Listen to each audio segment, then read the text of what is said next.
Married to the Mafia King Part 2. Chapter 9: The Unexpected Protector. The invitation had arrived as a summons, not a request.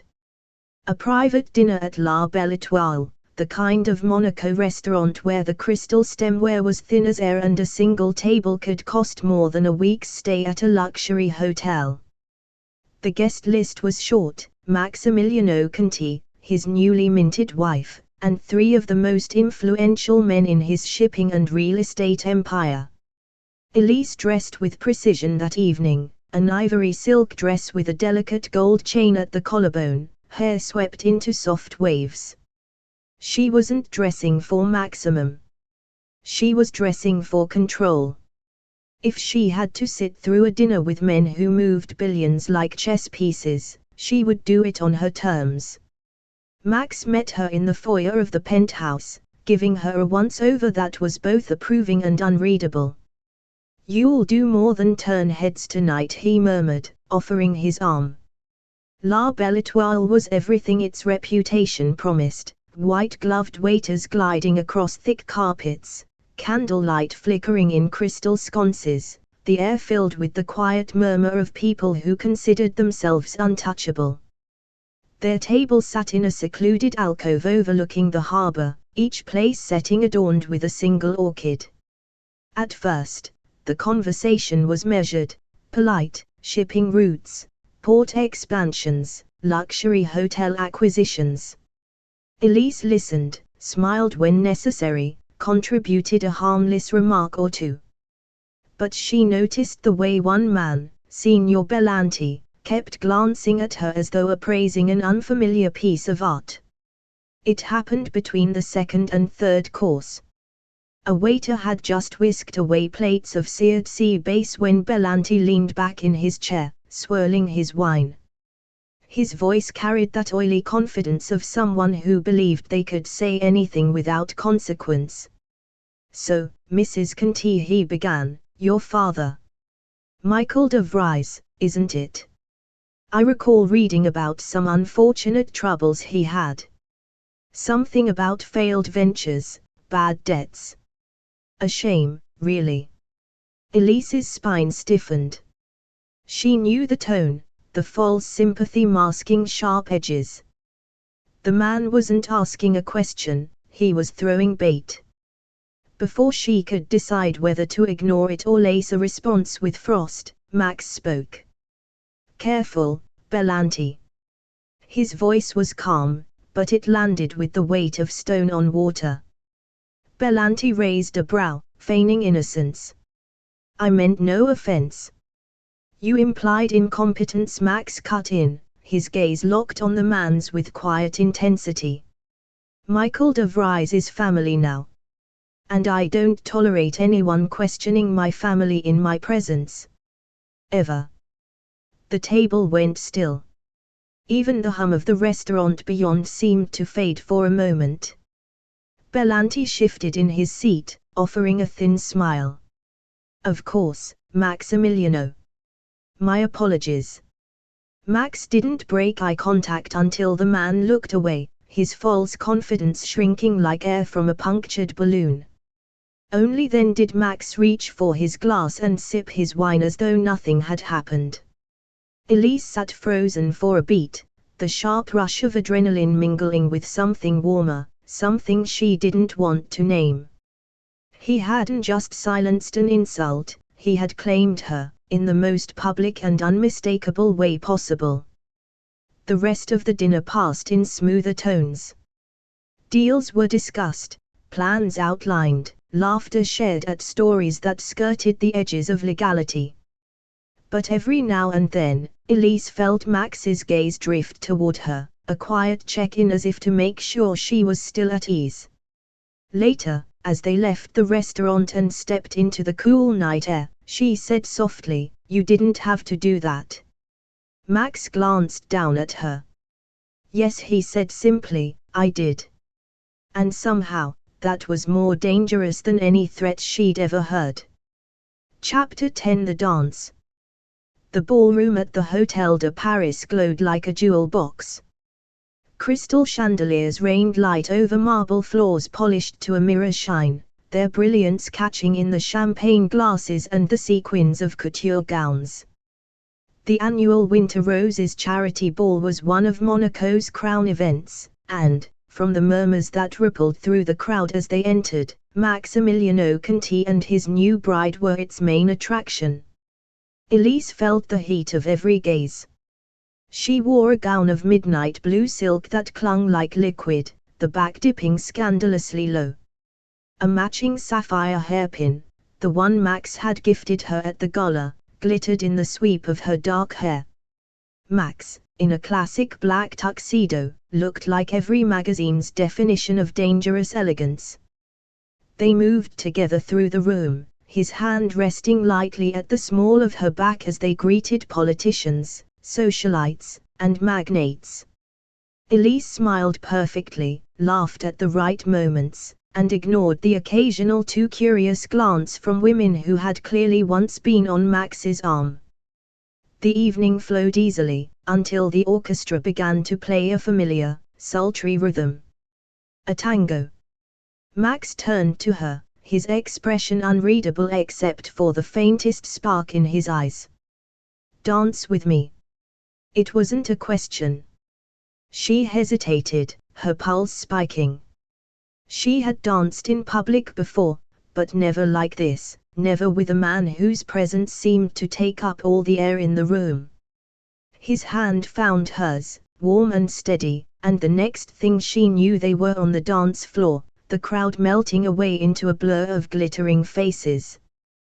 The first step was slow, deliberate, and Max's lead was sure, unyielding. Elise followed, at first mechanically, then more fluidly, her body matching his as though they had done this 100 times. The tango demanded proximity, and there was no space between them that wasn't charged. His palm pressed against the curve of her back, guiding her into turns that made her skirt flare around her legs. "You're good at this," she said, trying to keep her voice light. He smiled faintly, his gaze locked on hers. "So are you. But you're thinking too much." "I'm thinking exactly as much as I need to." Millimeter. "We'll see." The music built, and so did the tension. Their steps became sharper, crisper, until he spun her out and pulled her back, her body fitting seamlessly against his. She caught the faint scent of his cologne, cedarwood, warm spices, and something darker that lingered in the air between them. For a moment, she forgot about the crowd, about the curious eyes and the whispered gossip. All she could feel was the steady strength in his frame, the way his movements made her feel both anchored and swept away at once. When the final note came, they stopped in perfect unison, her hand against his chest, his arm firm around her waist. Applause erupted, a wave of clapping and murmurs that broke the spell. Max didn't release her right away. His gaze held hers, his voice low enough for only her to hear. "You can tell a lot about someone from how they dance. And what have you learned about me?" He smiled, a small, knowing curve of his lips. "That you like control, but you don't mind giving it up, if you trust the person enough." Elise stepped back, forcing a coolness into her smile. "Don't read too much into it." But as they returned to their table, she felt the truth settle uneasily inside her. She had enjoyed giving him that control. And worse, she wasn't entirely sure she wanted to take it back. Chapter 11: Diamonds and Distrust. The morning after the charity ball, Elise awoke to the faint sound of the sea through the penthouse's open balcony doors. The air was fresh with salt and a hint of blooming jasmine from the gardens far below. She rolled over to find the other side of the bed empty, the sheets cool. Max was gone, but in his place, resting on the pillow, was a small black velvet box. She sat up slowly, the kind of caution one uses when opening something they aren't sure they want to see. The velvet was soft under her fingertips, the box heavier than she expected. Inside, nestled in cream satin, was a necklace that caught the morning light and shattered it into 100 sparks. The diamonds were enormous, perfectly cut ovals linked by smaller, round stones, but it was the central pendant that stole her breath, a single, teardrop diamond the size of her thumb, set in an intricate halo of platinum filigree. It was, without question, the most beautiful piece of jewelry she had ever seen. And yet her first thought was not awe. It was suspicion. She lifted the necklace, letting it catch the sunlight, and wondered, was this a gift, or a leash? A reminder of who she belonged to, the way some men might tag a possession. The sound of footsteps drew her gaze toward the doorway. Max stood there, casually leaning against the frame, a faint smile playing at his lips. "You like it?" "It's beautiful," she admitted, keeping her tone neutral. He stepped into the room, his hands in his pockets. "It was my grandmother's. She wore it on her wedding day.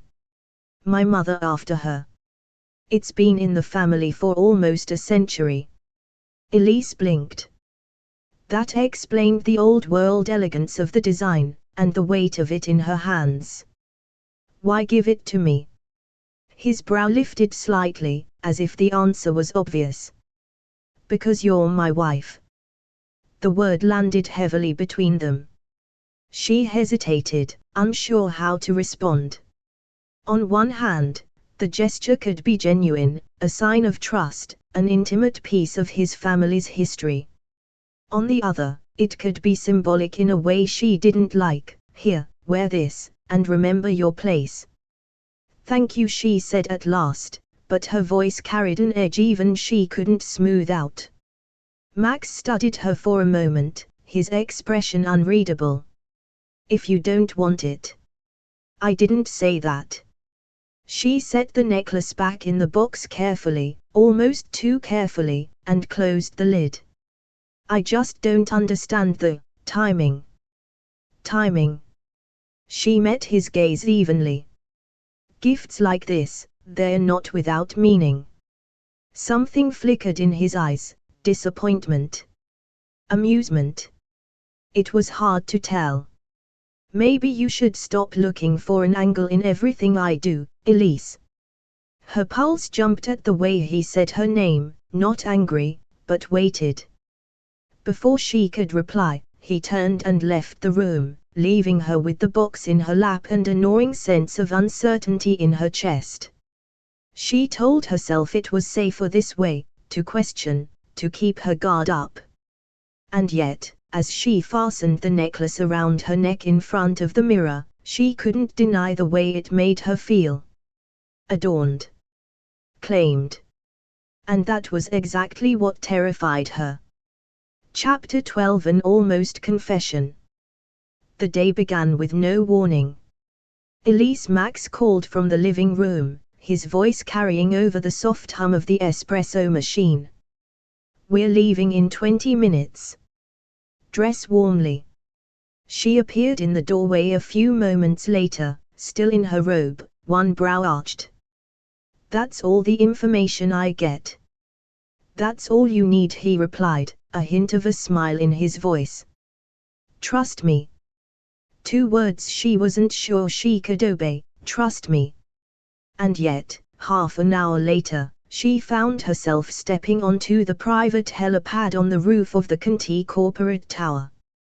The helicopter gleamed under the morning sun, its sleek black body emblazoned with a discreet gold emblem. A pilot in a dark uniform offered his hand as Elise climbed aboard. Max followed, settling into the seat beside her, his hand brushing hers as he adjusted her headset. The rotors whirred to life, and soon Monaco fell away beneath them, the pale stone buildings, the harbor dotted with yachts, the ribbon of coastline curling away into the distance. The air inside was warm, but the windows framed a sky so clear and blue it looked painted. They flew north, the glitter of the Mediterranean giving way to rolling hills, then to jagged peaks dusted with fresh snow. Elise pressed a gloved hand to the glass, watching sunlight catch on the frozen ridges. "It's beautiful," she murmured. Max glanced at her, the faintest smile in his eyes. "I thought you'd like it." For a while, they sat in silence, the low hum of the engine and the soft crackle of the headset filling the space between them. But the peace in her chest felt dangerous. Every time she allowed herself to enjoy these moments, she risked forgetting her mission. Her mission. Her father's voice echoed in her mind, "Get close to him. Make him regret it." And yet, here he was, taking her above the Alps, offering her a view of the world that felt infinite. It was the kind of gesture that chipped away at her resolve in quiet, infuriating ways. "Elise," he said suddenly, his voice low in her headset. "I know you still have questions about me." Her breath caught. "You watch me like you're waiting for something. I don't know if it's proof you can trust me, or proof you can't." His gaze stayed fixed on hers, steady and searching. She swallowed hard. "Maybe it's both." Max's expression didn't change, but something in his eyes softened. "You don't have to decide right now. But I'd rather you ask me directly than assume the worst." It was on the tip of her tongue, the truth. That her father had told her he'd been framed, that she had agreed to this marriage not out of love but out of obligation and revenge. The words surged up, heavy and burning in her chest. "Max, The helicopter jolted suddenly, a pocket of turbulent air throwing them both slightly off balance. The pilot's voice crackled over the headset. "Hang on, storm front ahead. We'll have to reroute." Snow-laced clouds began to roll in, swallowing the sun. The peaks below blurred into shadow. Elise gripped the edge of her seat as the craft swayed again, the moment between them breaking like glass. By the time the turbulence eased and the sky cleared, the courage that had swelled in her chest had retreated just as quickly. She glanced at Max, but he was looking out the window, the sunlight catching in his dark hair. The words remained unsaid. When they landed hours later, the Alps behind them, she told herself she'd simply wait for the right moment. But deep down, Elise knew, the longer she waited, the harder it would be to speak at all. Chapter 13: The Mysterious File. The next few days were a blur of social engagements, luncheons, meetings, quiet evenings with wine on the terrace, but Elise couldn't shake the feeling that her near confession in the helicopter had changed something. Max had been attentive, but not pressing. He didn't pry into her thoughts, didn't try to force closeness. If anything, his patience unnerved her more than any display of dominance could have. It left her with too much time to think. And, when she was alone in the penthouse one afternoon, too much time to wonder. The sun hung low over the Mediterranean, flooding the living room with molten gold. Max had left hours earlier for a meeting in Nice, and the staff had retreated to the kitchen. The penthouse felt cavernous without him, all that glass and marble, silent but for the soft hum of the climate control. Her gaze drifted, inevitably, to the study. The last time she'd stepped inside, he'd caught her. This time, she moved with more caution, closing the door behind her.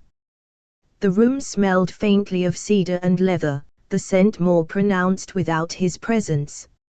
His desk gleamed under the light from the tall windows, the surface immaculate except for a few neatly stacked folders and a silver pen. But it wasn't the desk that caught her attention. It was the cabinet to the left, the one with the sleek, handleless drawers. She ran her fingertips along the surface until she felt a tiny indentation, almost invisible to the eye. Pressing it, she heard the soft click of a hidden mechanism, and one of the drawers slid open an inch. Inside, at the very front of a stack of files, she saw it.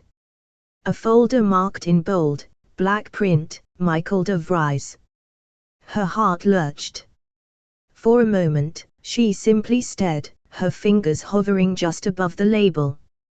The edges of the paper were crisp, the manila folder uncreased, like it had been handled carefully, deliberately. Slowly, she pulled it free and opened it on the desk. The first page was a document filled with numbers, dates, and transactions, most of it meaningless to her without context.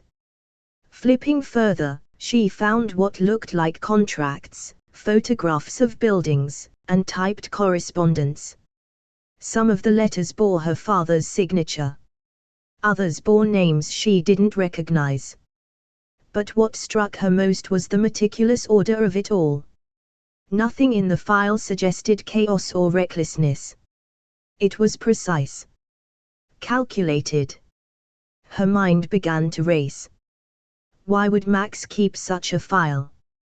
Was this proof of his manipulation? Evidence of the trap her father had told her about? Or was it something else entirely? She was so absorbed she almost didn't hear the sound. The faint hum of the elevator. Panic surged. She slid the folder back into the drawer, pressing it shut until she heard the soft click. By the time the study door opened, she was leaning casually against the desk, a glass of water in her hand, as though she'd been there for no reason at all. Max stepped inside, his jacket slung over one arm. "You're in here again." She forced a smile. "I like the view." His gaze lingered on her for a beat too long, as though weighing the truth of that statement. Then, without comment, he walked past her to the desk and set down his jacket. Elise left the room soon after, her pulse still racing. She told herself she wouldn't go back to the file, not yet. She needed to think, to decide what to do next. But one thing was certain, whatever lay inside those pages, it was connected to the truth about her father and Maximiliano Conti. And she wasn't sure she was ready to know which of them was lying. Chapter 15 Rivals in the Shadows. The evening air along the Riviera was crisp, carrying the faint tang of salt and the scent of gardenia from the villa's manicured hedges. The Contis were hosting a formal dinner for a small, select group of business associates, a term Elise had learned could mean anything from respected CEOs to men whose names never appeared in polite society's pages, except in whispers. Max was the perfect host, composed, charming, and entirely in control. He guided the flow of conversation as effortless as the waiters refilled wine glasses. Elise played her part, smiling at introductions, offering pleasant remarks, and watching, always watching. It was midway through the evening, just after the main course, that she noticed him. Lorenzo. He arrived late, his presence announced not by the staff but by the way the room seemed to shift subtly when he entered. He was tall, with dark hair slicked back, and an Italian elegance that felt more dangerous than Max's. His tuxedo fit perfectly, but his loosened bow tie and the faint shadow of stubble gave him an edge, like he didn't care to play by the same rules as everyone else. Max greeted him with polite formality, a handshake that was firm but brief. Elise caught the tiniest flicker in Max's expression, recognition tinged with wariness. Lorenzo's gaze found hers almost immediately. "So this is the famous Elise," he said in accented English, taking her hand. His grip was warm, lingering just enough to be noticed. "I see now why the papers can't stop writing about you." She smiled, careful and polite. "And you are?" "A friend," he said, glancing at Max, "and sometimes a rival." That caught her attention. Throughout the evening, Lorenzo made a point of engaging her in conversation, not inappropriately, but with the kind of ease that suggested he knew exactly how to put people at their guard or their ease. He asked about her travels, her interests, even what she thought of Monaco compared to Paris. But there was something else behind his questions, a curiosity sharpened like a blade. It was near the end of the night, when the guests had drifted into smaller conversations, that Lorenzo leaned closer and lowered his voice. "You know," he said, swirling the last of his wine, "your husband is not always the man he seems." Elise's pulse quickened. "That sounds like something you've been waiting to tell me." "Not waiting," he said with a faint smile. "Just choosing the right moment." He set his glass down, his eyes holding hers. "Be careful, Elise. Maximiliano is many things, powerful, loyal, yes. But he's not above using people when it suits him. Even those closest to him." She kept her expression neutral, though the words landed heavily. "Interesting advice, coming from a rival." "Exactly," Lorenzo replied smoothly. "Who better to warn you?" He straightened, offering her a polite nod before drifting away to speak to another guest. When Max returned to her side a moment later, she found herself looking at him differently. Not with less attraction, that, maddeningly, hadn't changed, but with sharper awareness. Because if Lorenzo was telling the truth, she was in more danger than she'd thought. And if he was lying, then she had just been reminded how easy it was for enemies to plant poison in her thoughts. Chapter 16 Parisian Tensions. The jet touched down at Le Bourget just after noon, the winter light turning the tarmac silver. Elise had been to Paris before, but never like this, never with the city waiting for her under the banner of Madame Conti. The car that met them was a vintage black Bentley, its leather interior warm and scented faintly of bergamot. They drove in near silence, passing the slate rooftops and golden facades of Haussmann buildings until the Eiffel Tower rose into view. Their destination was the Ritz.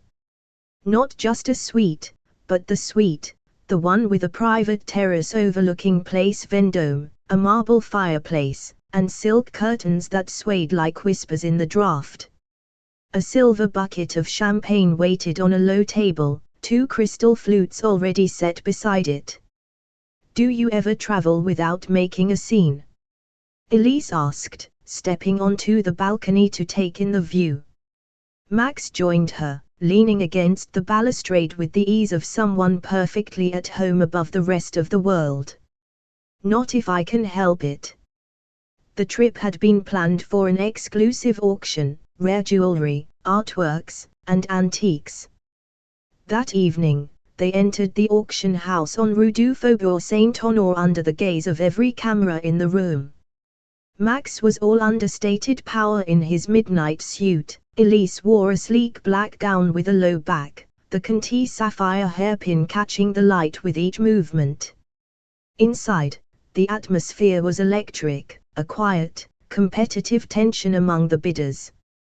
Max spoke little, his attention fixed on the auctioneer and the lots as they passed, a set of 18th-century diamond earrings, an oil painting of the Venetian canals, a pair of lilac crystal swans. He bid twice, both times decisively, and won both items with the kind of confidence that made others step aside. When Elise leaned toward him between lots, murmuring, "Are you buying for business or for pleasure?" he simply replied, "For the future." Hours later, back at the Ritz, the city glittered under the soft haze of winter. Max opened the champagne and poured 2 glasses, handing one to her before stepping out onto the balcony. From their height, Paris looked like a treasure chest tipped open, streets threaded with gold light, the Seine a dark ribbon, the Eiffel Tower sparkling in the distance. The cold air nipped at her bare shoulders, but the champagne was warm as it slid down her throat. "You're quiet tonight," he said, his voice low against the hum of the city. "Just thinking," she replied, leaning on the railing beside him. "About?" She hesitated. Lorenzo's warning was still sharp in her mind, but so was the way Max had moved through the auction, calm, controlled, never once showing aggression or vanity. It was a picture that didn't match the villain she'd been told to expect. Instead, she said lightly, about how easy it would be to get used to this. Max's lips curved, though his gaze stayed on the view. "Careful. That sounds dangerously close to a compliment. Don't let it go to your head." The air between them shifted, softer, more charged. He turned toward her, his arm brushing hers, and for a moment, she thought he might close the space entirely. She didn't step back. But he didn't kiss her. He simply clinked his glass gently against hers and said, "A nous." "To us." Later, lying in the silk-sheeted bed with the lights of Paris spilling through the curtains, Elise found herself wishing she understood the man beside her as much as she wanted to. Chapter 17 A Whisper of Truth. The next evening in Paris was quieter than the previous one. No glittering auctions, no high-profile dinners, just the two of them and the muted hum of the city beyond the Ritz's gilded walls. Max had suggested dinner in the suite rather than venturing out. A long table was set near the fireplace, where a gentle fire cast shifting shadows over the parquet floors. A bouquet of pale roses, their scent faint but sweet, stood between them. They spoke of unimportant things at first, the weather, the pastries from that morning's stroll through Saint-Germain, a shop Max thought she might like on Rue Cambon. But there was a thread beneath it, a tension that had been growing since the helicopter ride over the Alps. Elise could feel it pulling tighter with every exchange. When dessert was cleared away, a delicate mille-feuille, light as air, Max leaned back in his chair, watching her with the kind of focus that always made her pulse unsteady. "Elise," he said quietly, "why do you look at me like that?" Her fork stilled over the plate. "Like what?" "Like you're trying to solve a puzzle." She met his gaze, unwilling to give him the satisfaction of looking away. "Maybe I am." His lips curved slightly, but it wasn't amusement in his eyes, it was something steadier. "You've been carrying a question since the day we married. I can see it every time you look at me. And yet, you've never asked me outright." Her pulse quickened.